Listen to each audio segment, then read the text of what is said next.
March 22, 23, 1945. In the still hours before dawn, a handful of American rubber boats slipped across the Rhine at Oppenheim. No preparatory bombardment, no massive airborne drop, not a single shot at first light. By breakfast, 1,000 GIs were inland. By nightfall, tens of thousands.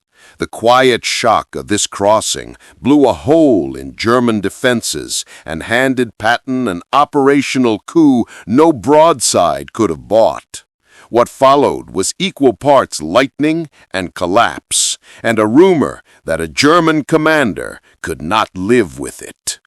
On 22 March 1945, General Patton had a problem he liked to solve in motion: how to take the Rhine before the showy Allied crossings to the north, and do it before Franklin Roosevelt's wartime calendar or rival commanders could steal the thunder. Patton ordered a feint toward Mainz, while selecting a narrow, less expected sector near Oppenheim for a fast night crossing by elements of the 5th Infantry and Engineer Battalions.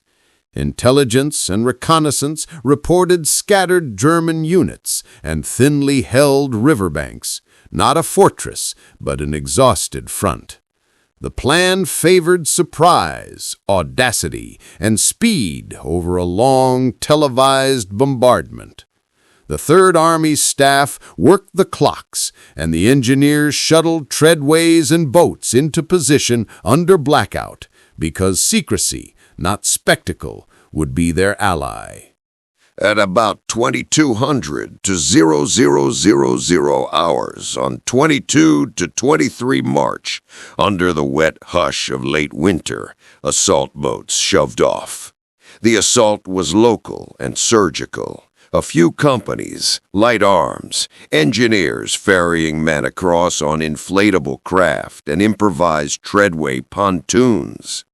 Contrary to the giant pre-planned barrages staged elsewhere, Operation Plunder to the north, Patton's crossing relied on minimal noise, speed, and control of the riverbank. Enemy observation was poor. German forces in that sector were depleted and disorganized after weeks of retreat. Within hours, a small bridgehead was secure. Radios crackled with the kind of short, efficient reports Patton treasured. Across, hold. The crossing cost virtually no lives and immediately became a logistical funnel. Engineers pushed treadway bridges, and soon vehicles and ambulances followed. Dawn revealed what that quiet night had accomplished: a small force that became an anchor for quick build-up. By mid-morning, engineers had started to lay heavier treadways. Trucks streamed in. By evening, the bridgehead supported thousands of men, scores of tanks, and the beginning of a sustained drive inland. Patton's approach: seize a line, then flood it with mobility, meant that the Third Army exploited German confusion faster than any formal big crossing could. Newsmen and frontline photographers arrived to frame the spectacle, and Patton's swagger found one unforgettable image: him, publicly contemptuous of the Rhine, allegedly urinating from a pontoon bridge. A vulgar gesture many journalists recorded as symbolic of both contempt for the river and outright triumph. The crossing's operational effect was plain. German Western Front cohesion frayed. Local commanders reported collapse, and the river that had been a defensive anchor lost much of its power. When the first men hit the east bank at pre-dawn, the German response was not massed fire, but stunned scrambling. Units that should have held the river line were fractured. Many formations were under strength. Communications were frayed, and orders from higher echelons arrived late or not at all. local German battalion and regimental commanders attempted to assemble counterattacks, but their reserves were scattered or en route from distant depots. Intelligence intercepts and patrols reported only sporadic resistance, small arms and a few harassing shots, rather than coordinated artillery barrages. For the Allies, this was decisive. The lack of immediate, organized German counterfire let engineers expand the lodgment and permitted armor to begin trickling across treadways while German commanders tried to locate the source and scale of Patton's thrust. March's crossings were not just military operations. They were theatrical contests of timing and reputations. To the north, Montgomery's Operation Plunder was a huge, visible show. Airborne landings, naval support, and an artillery curtain scheduled for 23 March. Patton, by contrast, wanted speed and the simple fact of being first. He had argued for a night of immediate action on 22 to 23 March, not for the grand spectacle, but to seize the moral and operational initiative. The result was two complementary but very different Allied approaches, Montgomery's deliberate hammer and Patton's surgical stab. For frontline soldiers, the debate mattered little. What mattered was that multiple crossings, in different styles, deprived the Wehrmacht of the luxury to concentrate a coherent defense. For historians, the contrast explains how mobility plus surprise could be as decisive as overwhelming firepower. Seizure was one thing, sustainment was another. Once the bridgehead existed, engineers converted stealth into supply. By morning and through the day, treadway bridges and ferries carried jeeps, trucks, ambulances. Then heavy engineer rigs rolled in to lay more permanent floating bridges. Reports and contemporary accounts show a rapid accumulation. Within 24 hours, the lodgment supported thousands of troops and growing numbers of vehicles and armor. Contemporary press and unit logs describe entire regimental combat teams crossing and forming for the inland drive. Patton's operational doctrine, take a position quickly, then rush everything you have across it, turned a handful of assault boats into the seed of a broad front inside Germany. The logistical surge is what turned a tactical success into an operational rupture. Almost immediately after the crossing, a grim rumor spread among civilians and GIs. A named German commander, unable to face the humiliation, had hanged himself in a barn that night. Such images fit the operatic narrative viewers favor, collapse personified, and were repeated in letters, oral histories, and some press accounts. Careful archival research, however, finds no authoritative primary source that names a senior German general committing suicide at Oppenheim on 23 March 1945. What is well documented is widespread German demoralization and individual suicides in the war's final weeks. What is not established is the dramatic single-figure barn hanging tied directly and verifiably to this crossing. A responsible film shows the rumor, traces its contemporary mentions, and contrasts them with archival silence on a verified, named incident, treating the story as a powerful local memory, not proven fact. The sudden presence of thousands of Allied soldiers east of the Rhine transformed quiet towns into zones of impatience, relief, and danger. In Oppenheim and neighboring villages, civilians streamed to riverbanks, some to greet liberators, others to salvage what remained. Military police and engineering detachments had to impose order quickly. ration distribution, guard details for bridges, and measures against looting became immediate priorities. Allied commanders knew that maintaining discipline among advancing troops was operationally essential. Undisciplined looting could alienate the population, slow logistics, and complicate relations with the competing Allied commands. Local churches opened as improvised aid points. Chaplains recorded scenes of tearful reunions and stunned elderly villages who had assumed the Rhine made them safe from sudden invasion. The human, non-combat side of the crossing shaped the next phase as much as the movement of tanks. The crossing's face was small unit grit. Assault companies, engineers, and reconnaissance platoons. Morning reports from unit logs describe company-level acts, an NCO calming terrified civilians, a lieutenant organizing a hasty defensive perimeter, an engineer detail repelling a late-night probing patrol with a handful of rifle fire. These micro details mattered. They prevented German counterattacks from exploiting any foothold and bought time for armor to arrive. Oral histories from privates often emphasized the cold, the wet uniforms, and the surreal sight of vehicles rumbling across makeshift treadways where hours earlier only darkness and river were. These soldiers, not generals, solidified the crossing. Their diaries record the ordinary courage of tasks that together made operational success possible. The crossing is therefore best told through both the map and the boots. Signals and human intelligence amplified the effect of surprise. Allied radio intercepts and captured message traffic showed delayed and fragmented German orders. Commanders further back in the line misread the size and intent of the lodgment.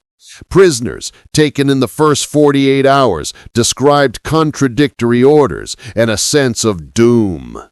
Some lower echelon officers reported being cut off from corps-level instructions. Allied intelligence used interrogations and aerial reconnaissance to map likely counterattack axes and then placed blocking elements. The net result was not simply that the Germans lacked men, but that their command and control, the nervous system that might have coordinated counterattacks, was breaking. Where messages should have flowed, there were only gaps and the occasional frantic order. The Rhine Crossing exploited that paralysis ruthlessly. The scene shifted dramatically when armored units began to traverse the treadways. Once light vehicles had secured traffic lanes, engineer brigades worked around the clock to lay heavier pontoons capable of supporting tanks. The sight of American Sherman tanks grinding over floating bridges was a practical and psychological turning point.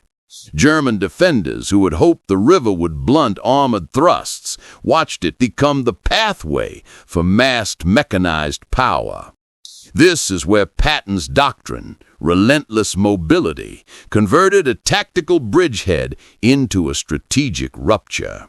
With armor operating inland, German mobile reserves, already thin and disoriented, were forced onto the defensive or routed. The Rhine ceased to be a protective line and instead became a conduit for the Allied advance that would split remaining German formations. Beyond the physical losses, the crossing inflicted psychological damage on German morale. News of an Allied presence east of the Rhine traveled fast along rumor chains, amplified by broadcasts from Allied-controlled transmitters and whispered messages among retreating units. Local German radio and field reports tried to spin resilience, but first-hand accounts reveal a common refrain. Troops believed that their command structure had been outflanked and that reinforcement was unlikely. Desertions and premature withdrawals increased in the following days in sectors already on the brink. For Allied planners, this was an operational multiplier. When enemy cohesion dissolves, fewer men and less ammo are required to exploit breaches. Patton's crossing, small in raw numbers at first, cascaded into a widening collapse because it attacked both physical terrain and the enemy's confidence. By the third day, the crossing had become a robust corridor. Supply columns, fuel dumps, and maintenance units followed combat teams. This logistical tail enabled continuous offensive tempos. Artillery could be moved forward, supply could sustain armored probes, and casualty evacuation could function without crippling delays. Maps and after-action reports show how Patton's forces opened roads toward Mainz, Darmstadt, and points deeper into the German heartland, converting an initial surprise into a campaign of continuous pressure. The engineers' work in maintaining bridges under heavy use and occasional enemy interdiction was central. Without sustainment, the lodgment could have been a fleeting triumph. Instead, it became the staging ground for operations that would push Germany toward final collapse in weeks to come. German doctrine demanded immediate counterstrikes to blunt any lodgment. Locally, officers attempted just that. Hurried formations of infantry and limited armored elements probed the American lodgment in the first 48 hours. But these fights were piecemeal. Sources and unit reports show counterattacks were often launched without sufficient artillery preparation or coordinated armored support. Local commanders lacked reserves and situational awareness. Instead of a single massed counterblow, Allied forces faced isolated thrusts that American engineers and infantry repulsed while maintaining traffic across the treadways. The effect was cumulative. Failed local counterattacks sapped already dwindling German reserves and produced prisoners rather than a restored river line. The Rhine had been punctured. German attempts to plug it were slow, disjointed, and ultimately futile. The crossing intensified the behind-the-scenes chess among Allied commanders. Montgomery's Operation Plunder to the north was a large, planned assault with airborne elements. Patton's move at Oppenheim was faster, less ceremonious, and deeply Pattonian, seize and exploit. Communications between theater leaders and between Patton and Bradley show a blend of professional courtesy and sharp rivalry for operational priority and public recognition. Allied staff records and later histories make clear concurrent crossings by different commands multiplied pressure on the Wehrmacht, but also required careful liaison to avoid fratricide and political friction. In the field, the message was simple: exploit the advantage and push. At higher echelons, the crossing fed debates about tempo and theater-level strategy, debates historians still study when assessing who won the race to the Rhine. The rapid inland surge yielded tangible captures. Small caches of German materiel, abandoned trucks, and several hundred prisoners taken in the first week. After-action reports record the capture of weapons, a trickle of intact supplies, and the occasional intact bridge or rail yard seized before demolition. For the Third Army, these captures were both logistical gain and psychological proof. The enemy was leaving men and equipment behind in haste. Prisoner interrogations provided immediate intelligence about troop dispositions farther east and about German confusion over whether the lodgment signaled a major offensive or a probing raid. The accumulation of prisoners and gear in rear areas also strained Allied processing, a reminder that fast advances create administrative as well as combat challenges. Once bridges held, routes inland mattered. Patton's forces poured along corridors toward mines and then aimed at the arteries running to Frankfurt and beyond. Unit journals and map overlays show how engineers kept critical bridges open while tactical columns pushed to seize crossroads and rail junctions. By late March, American spearheads were probing toward major urban centers, forcing German commanders to either commit already weak reserves or withdraw to new lines farther east. The crossing at Oppenheim was not an isolated feat, but the opening of a campaign. The lodgement's growth turned temporary gains into operational options, encirclement, envelopment, and sustained deep thrusts that the Wehrmacht, in its exhausted state, could only imperfectly counter. How the crossing was told shaped perception. Allied press highlighted both the grand Operation Plunder and Patton's audacious Oppenheim move, sometimes favoring spectacle and quotable moments over granular accuracy. Photographs of Patton on the bridge and the notorious anecdote of him urinating in the Rhine became symbolic shorthand for American contempt of the river and confidence in victory. Propaganda offices used these images to show momentum and inevitability. German broadcasts, in contrast, tried to paint the events as temporary setbacks. The interplay of media, rumor, and battlefield reality mattered. Morale shifted as quickly from local rumor to wide-scale belief as units found themselves outmaneuvered. Documentaries must, therefore, hold a mirror to both what happened and how it was framed.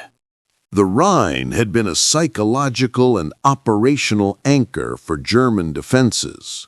Oppenheim's quiet penetration showed it could be bypassed by speed and engineering.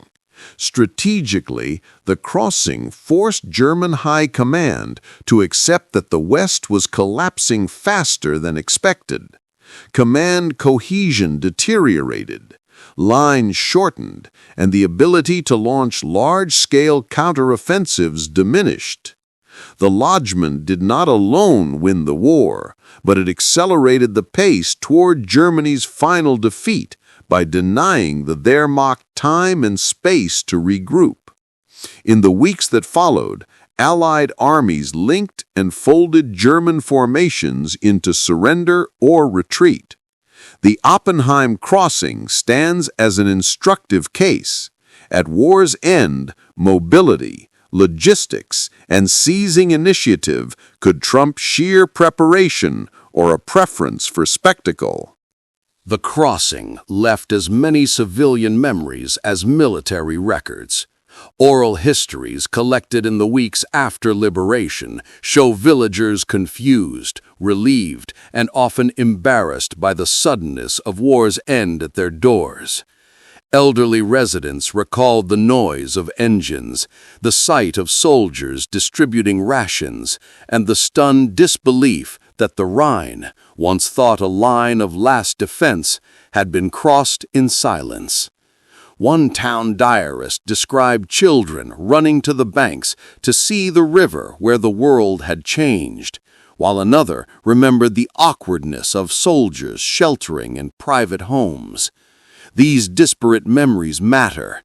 They humanize the operational facts and remind us that historic ruptures were experienced as a string of small personal reckonings. The crossing's legacy in local memory is therefore both practical, lost property, new markets, and intimate, grievances, gratitude, and stories told at kitchen tables for decades. Even with 0 crossing casualties reported initially, the campaign generated wounded and exhausted men whose care stressed medical units.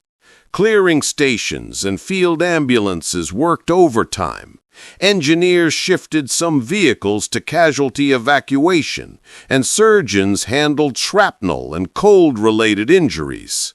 The speed of advance strained evacuation timelines. Some frontline units advanced faster than rear-area hospitals could relocate, forcing improvisation in bakeries, town halls, and commandeered schools used as casualty wards.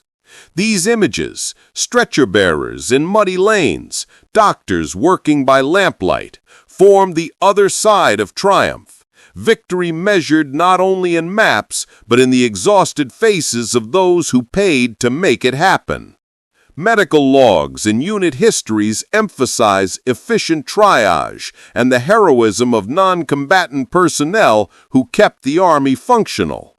Reports filed in the days after the crossing reflect a mix of operational pride and bureaucratic friction. Commanders recommended men for citations and engineers for commendations. Staff officers tallied tons of supplies moved and bridges completed. Yet the crossing also fed old rivalries, inter-allied credit claims, internal debates over command priorities, and media coverage framing who won the race to the Rhine. Patton received accolades and ribbing in equal measure. His critics argued he sought glory as much as effect, while supporters pointed to the concrete gains. For historians, these administrative documents reveal how victory narratives are built and how human ego and institutional necessity often entangle.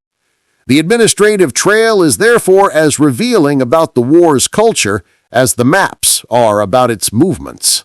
The dramatic tale of a German commander hanging himself in a barn the night of the crossing has circulated in popular retellings and soldierly lore. Our review of unit diaries, contemporary military press, and German local archives finds repeated references to a suicide reported locally, but no contemporaneous, authoritative identification of a senior German general dying in that manner at Oppenheim on 23 March. What appears in multiple streams are rumors, second-hand accounts, and later memoirs. Powerful, human, but not corroborated by primary command records.